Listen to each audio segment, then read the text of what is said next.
thank you again for the opportunity to speak to everyone today. I wish we could speak in person, actually. The virtual is pleasant, and it's a nice way to get things across to the people in today's environment, but I am very much looking forward to some face-to-face meetings in the near future. So as mentioned, I'm going to talk today about some of the trends that we see, some of the challenges, and a little bit about what the future could look like, or should look like, perhaps. It's not really a surprise, I'm sure, to anyone in the room that air cargo has recovered positively.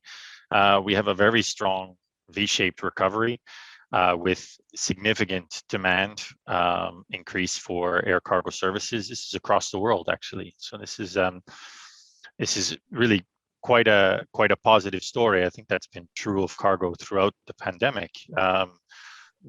Incredibly resilient part of the industry, and a real bright spot for what has been incredibly detrimental to this crisis period to the airline industry. In March of this past year, we had record high for air cargo ton kilometers flown. You can see we're sitting at nearly 24 billion. Which is a 4.4% rise above the pre-crisis levels. So demand has returned. However, it is incredibly trade lane dependent. There are segments, for example, the Middle East to Europe, that are performing very well, but there are others which are not performing quite as well. And I'm going to talk about e-commerce as well a little bit later, but this is true of basically all of those drivers. When we look at the capacity side of the situation, we see how important capacity was. You look at what on various trade lanes, what percentage freighters used to play versus belly space, and when we lost the belly capacity, obviously there was this huge hole, and airlines were very quick actually to turn around what some call freighters. So these are passenger aircraft being used for cargo only flights, and you have 18 to 23% of the capacity in 2020 being these freighters, which is really non-normal operation, right? It requires adapting business processes. Depending on the airline, some of them modified their aircraft. Some of those modified aircraft with no seats in them are still in service as is. And they're playing a really important role in a number of markets and on a number of trade lanes. This is, normally air cargo sits at around 10, maybe 15% of airline revenues. It was 36% in 2020. It should be 30% in 2021. So 1/3 of the typical airline business. That is substantial, right? And it goes to show the incredibly detrimental effect that the crisis has had on the airline business as a whole, but also just the value that air cargo brings to the industry. We do a regular survey with the airline heads of cargo and check the kind of sense what they have in terms of feelings for expectation of growth. If you see that 50 index, that line, that's kind of static, stays as is, and you see that the heads of cargo are quite positive about the coming 12 months. They show growth expected in the cargo volumes, and that the yields stay relatively stable for the coming 12 months. We also see that air cargo should gain a share of cross-border trade.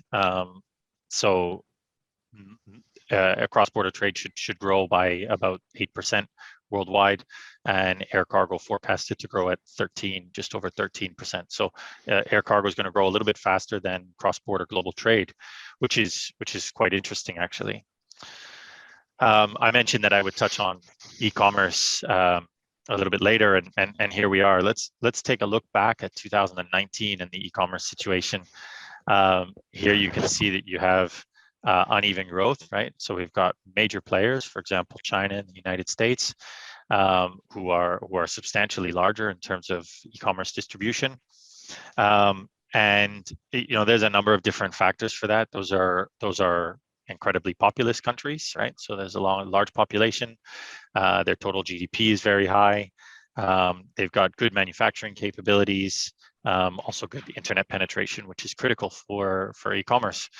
But the other interesting facet is that, of course, both countries create a really good opportunity for international trade, for cross-border growth.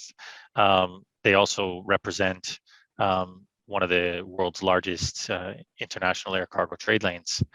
Now, if we jump to the pandemic period, so this is in the middle of the pandemic, we can sort of see what's happened in terms of e-commerce penetration, e-commerce growth. The United States moved 3 years ahead. Latin America moved 5 years ahead. China moved 2 years ahead, and arguably in China maybe even further, because the percentage of retail sales that is e-commerce is now 50%, which is absolutely massive. Most other countries in the 20s. And so again, if we looked at the kind of the growth that we saw, where it is focused on certain trade lanes, we see that again with e-commerce, and that's really indicative, because e-commerce is set to reach about 20% by the year 2022, 20% of air cargo. Which is substantial growth. I mean, that is a huge percentage of what is air cargo will be e-commerce, and even beyond that, what has occurred in this e-commerce sort of shift is that it's translating itself into all the B2B transactions as well. So it's not just business to consumer, but it's also now business to business.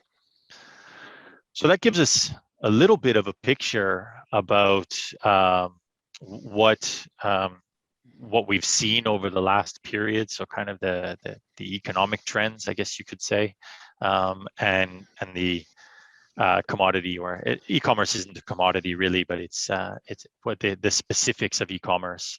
So I'd like to move into some of the future opportunities that we have in air cargo. I mean, what we saw was this magnifying effect during the COVID-19 pandemic. All of a sudden, people who had absolutely no idea what air cargo was did. They were looking for their PPE, their masks, and they realized these things were being flown around by airlines. That's something we've done in air cargo for years, but of course, not everyone was necessarily aware or appreciated everything about it.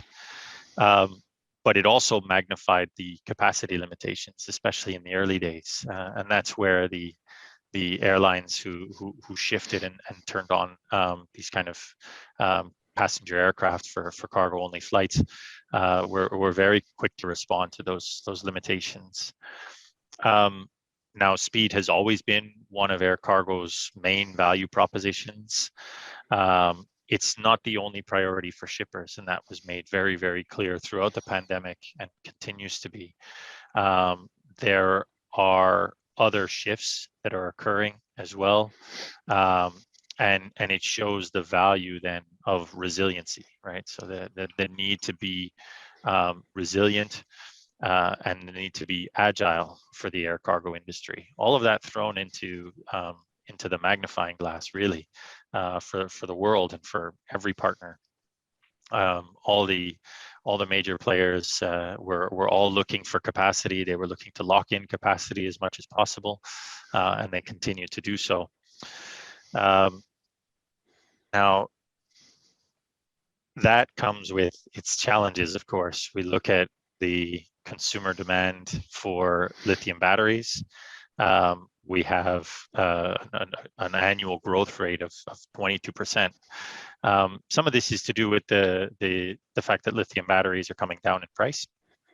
and a significant amount of this is to do with the fact that we all love consumer electronic devices, and we buy lots of them,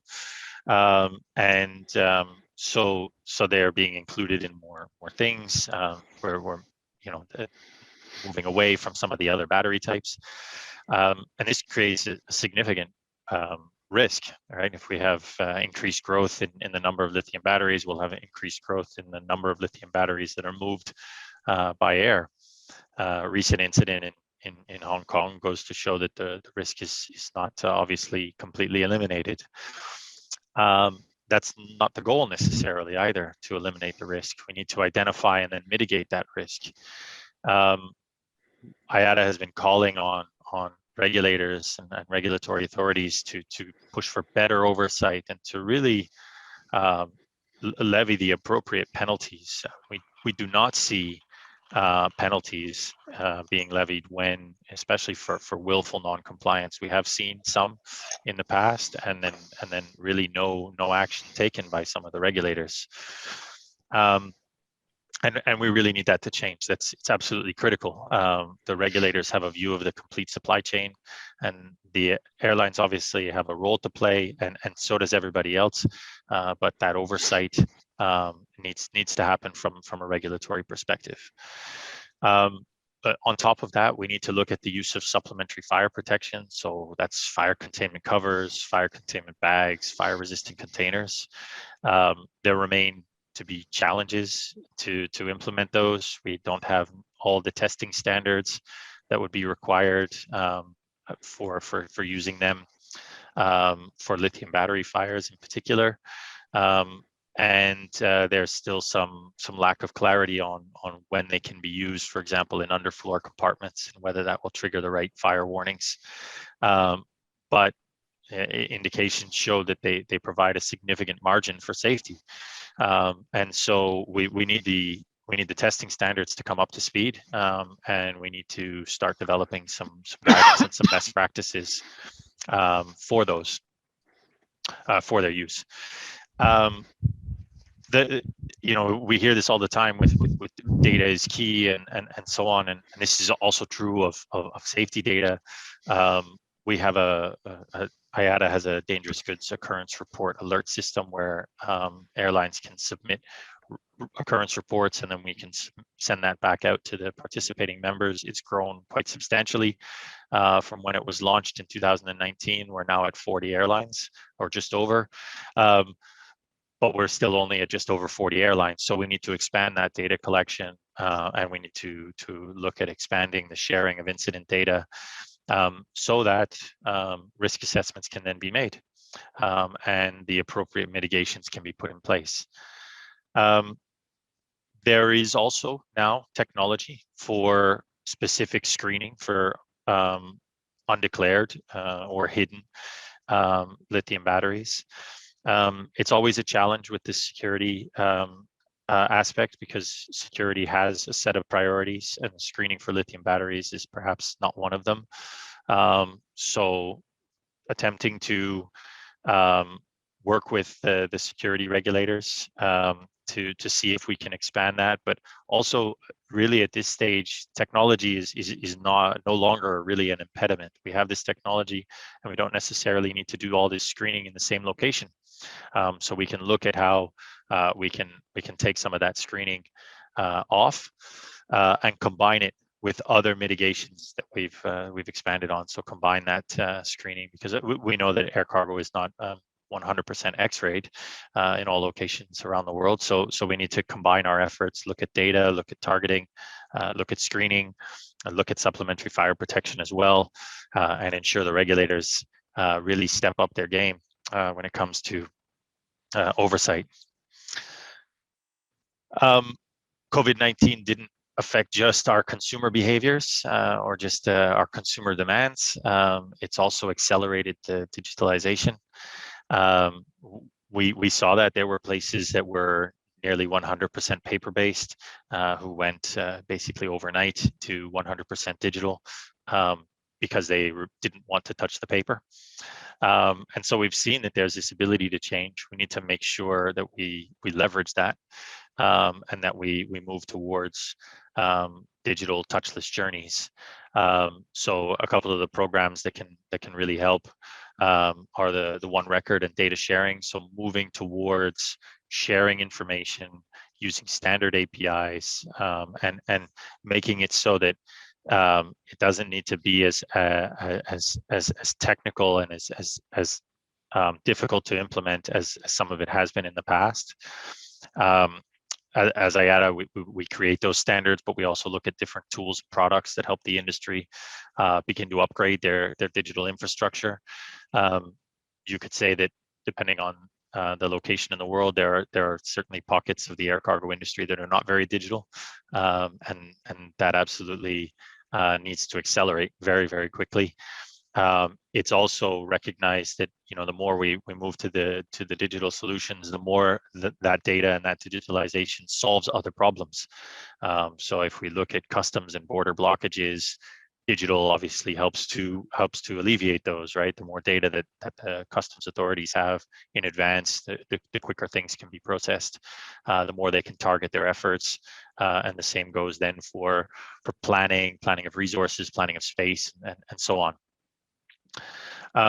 This past March, our interactive cargo project took a really big step forward and produced a number of recommended practices on how to collect data from these interactive devices, so portable electronic devices that are either attached to the cargo, possibly attached to a ULD. Also looking at the approval process. It's still reliant on the airline approving them. And so we recognize that there's this huge benefit in not just having data, obviously that's on one side, but then how you collect that data.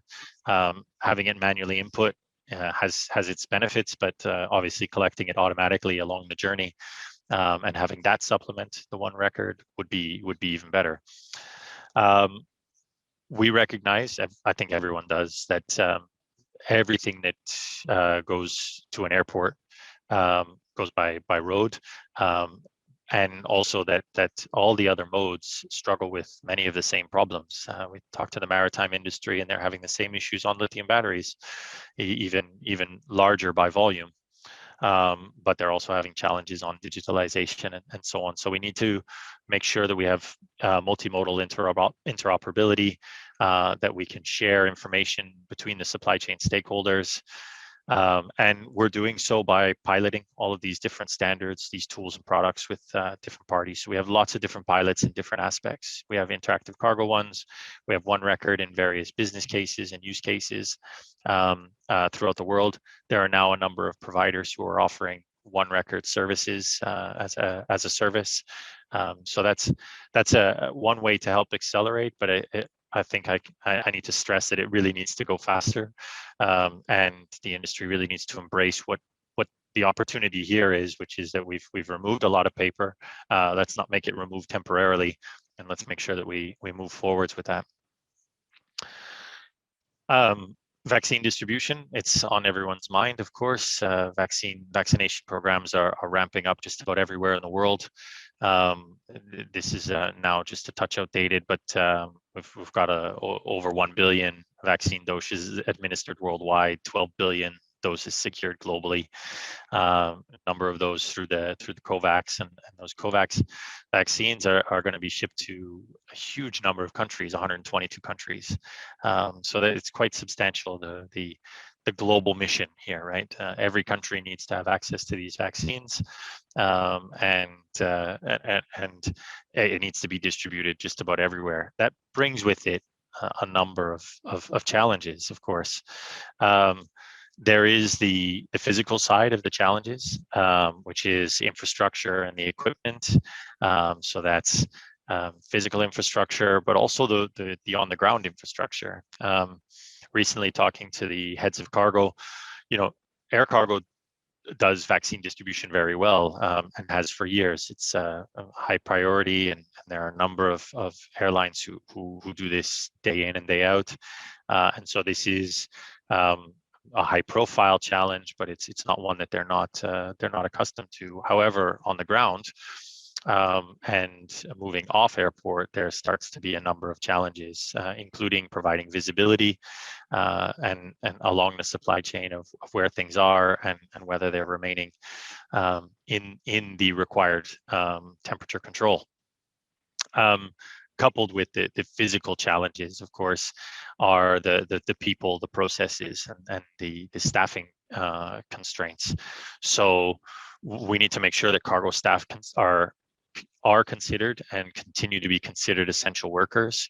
And that's in order to make sure that we can get all of these really important and vital goods everywhere, including vaccines, and that they be trained on risk, on quality, on handling procedures, specifically to deal with pharmaceutical products, especially where we're adding staff to this. So in many cases, the increased volume has meant that we're adding staff who were not previously trained.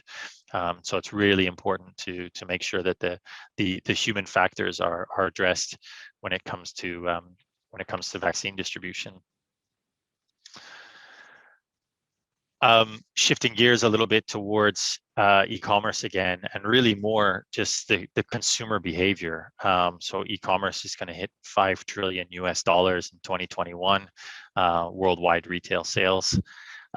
It's a 27.6% growth that we've had in the last year, which is absolutely massive. And it's not just growth in kind of one area. So we see the transaction has increased quite, transaction volume has increased quite substantially as well. It's not one buyer who's buying a lot more volume. It's the fact that just about everybody now has shifted and is more comfortable with doing e-commerce business. Those consumers are making their voice heard, right?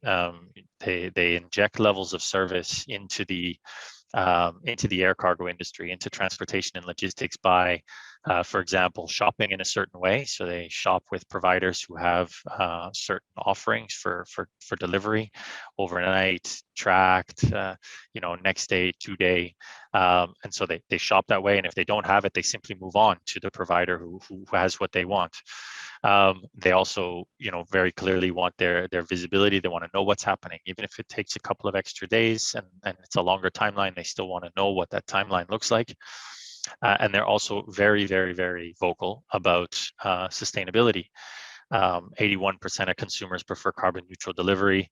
61% of consumers prefer sustainable packaging, so recyclable, reusable packaging, and are ready in many cases to pay extra for that. This means that the industry needs to transform. They need to take a look at what areas of the e-commerce business they want to look at. I mean, if it represents 20% of air cargo, it's pretty clear that everyone needs some form of e-commerce strategy to identify which area of e-commerce business they want to focus on. Is it the owned capacity? For example, providing capacity directly to marketplaces? Is it in the courier, express, or parcel type products? And then look at, okay, well, what are the issues that those players see? For example, is it more that there is this lack of standard products and tailored services for e-commerce? And if so, then part of the strategy would be to focus on those e-commerce products and services. Then there's the digitalization effort. I mean, the e-commerce world is digital to start with, right? And sure, many of them are capable of then producing the required paperwork, but it's not the most efficient way and it's not the fastest way to do business. And so as all of these major players start to move towards faster and faster services and faster delivery, of course, they will want to increase their speed, and that'll be through digital efforts. So looking at those different strategies, building and integrating services and partners into your own system, to your own sort of network, and then also looking at competing through responsiveness, value-added services, and so on. All of them tackle the challenges in different ways, but it's really clear now that it's required, right? And underpinning all of this needs to be a sustainability sustainability strategy. It's at the core of everything that we do. It needs to be at the core of all of our cargo standards and best practices. There's clearly the aviation environment side of things where we look at emissions, in the air, but there's also emissions on the ground. There's more efficient buildings, net zero green buildings. There's all kinds of electrification initiatives that we can do that really provide a positive impact on the environment and on sustainability as a whole. And making sure that we don't forget to invest in kind of innovative solutions and leverage everything that we've done. From the IATA side, we've defined this as our kind of 5 Ps. So that's people, planet, prosperity, peace, and partnerships. And in each of those, we have different initiatives and activities. We try and provide information then to the industry so that they can create sustainability strategies that those meet customer expectations, and most importantly, that they deliver positive impact on sustainability throughout the world. I'm going to end today and hopefully open up to a few questions with this really kind of a call to action, I would say. COVID-19 has accelerated e-commerce, but it's also accelerated a number of other facets of our business. We need to transform. We need to ensure that carriers address the various pain points. And I mentioned e-tailers, but it's not just e-tailers, of course, and ground handlers who have performed phenomenally well with all of this change over the last 12, 15, 18 months, I guess, almost. It also need to be able to adapt and get information from their carriers on what the plans are and begin to offer products and services. So really time to leverage what's happened up until now. It's going to continue. We know that, and to continue to move forwards with a transformed, highly digital, highly sustainable air cargo industry. So with that, I'll pause my presentation and hopefully answer some questions if there are any. So thank you very much. Thank you, Brendan. We received a question meanwhile from a cargo media side from Hungary. Cargo has now a huge role at the airlines and the airports as well. I was just wondering if this is sustainable or not. Does IATA have a risk assessment or outlook about this topic?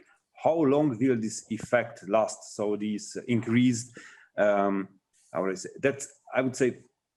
would appreciate your answer. Just a quick comment from my side. Globally, the air cargo is still, I guess, more or less on the level before the COVID, and just a bit above it. Brendan, if you can confirm, but we can see that there is a restructuring on the market. Certain companies, certain airlines, certain airports are growing, and because of the shift in the modalities, belly cargo, freighter, certain airports are decreasing. I don't know, Brendan, how you see this now. That's exactly how we see it. So the demand is now above the pre-COVID level, and demand is increasing. With the e-commerce growth, that's going to keep going for many years to come. We don't see an end in particular to that. And we may see a leveling off, of course, at some stage. It's not going to grow at 27.6% year on year. It'd be nice, but I don't think it will in perpetuity, of course. And what we see is that there's increased focus on air cargo, and will be for some time from the airlines, but also just in general. Part of this has to do with the fact that as passengers come back, we'll have a slightly smaller industry for a period of time. It will just come back slowly.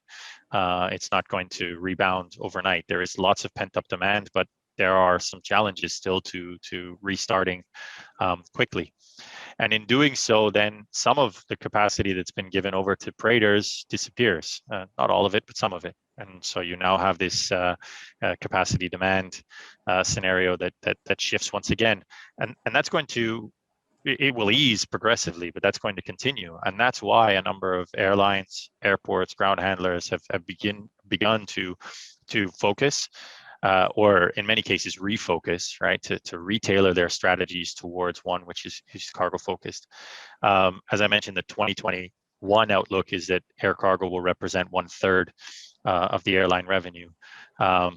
It will eventually come down to some degree because passenger numbers will come back up. But that doesn't mean that the air cargo industry is decreasing in any way. In fact, we see it increasing. I don't believe that we have a specific risk assessment on that front, but we do have lots of economic analysis that you can view on our economics page on IATA.org. Yeah. Thank you. And we can also point out that the related to capacity, so the cargo airline capacities, the market is still underserved. Another question also to Brendan: what would the future look like in terms of cargo in the Central and Eastern region, European region, in the next 5-10 years? Is it possible that the big hubs from West Europe would shift eastwards and CAA would have a bigger and more important role in Europe in the freight market? Yes, that's a good question. So I don't know whether from IATA side you can share some information how IATA think the cargo potentials in our region. Personally, I don't believe that the hubs themselves will move, so the hubs will stay there.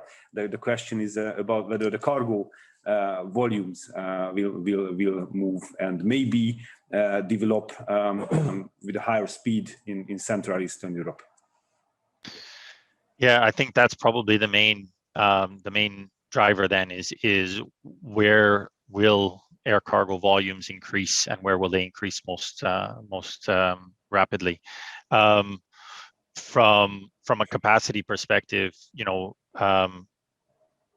talked about the capacity is lower than it was pre-crisis, right? We're still sitting 12 or 13% below pre-crisis levels, which is not terrible if you look at it, but if you look at it by region, all of a sudden you start to see that Europe and Latin America as well have kind of stalled in terms of their, they were hit quite hard again just recently with more COVID cases, and therefore more airlines have stopped passenger flights and so on. So there are these kind of short-term, I would say, capacity constraints.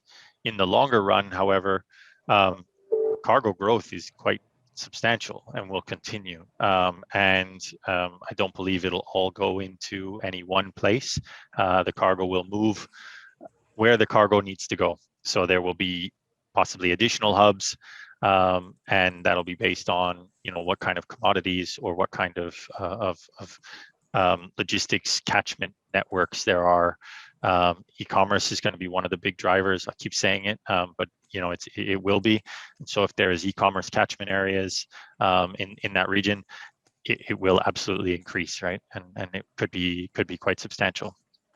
Yeah, thank you, Brendan. So the volumes in general are growing in our region, and that's as you mentioned as well, and I also try to emphasize that this region is also similar to the global situation. Some airports are growing in cargo, and some airports are decreasing in the related to the cargo volumes.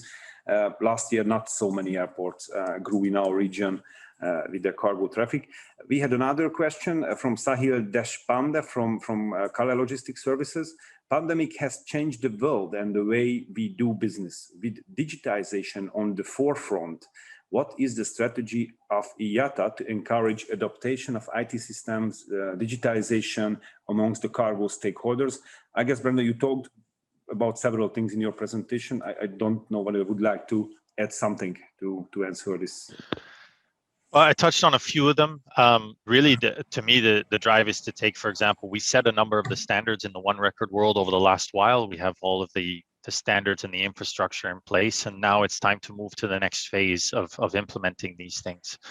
We're set to reach, the kind of the basic e-airway bill is now quite high. We're over 70%. We're continuing to rise. It shows a kind of fundamental, I would say, digitalization. But it's really, so we want to make sure through the pilots that we test all of these various business cases, encourage more suppliers to offer software and services as a solution to different parties, so that we can actually get based off of a global standard, much wider, more rapid global penetration. So that would, in a nutshell, that's our strategy. Yeah. Thank you, Brendan. Also, thank you for the great presentation.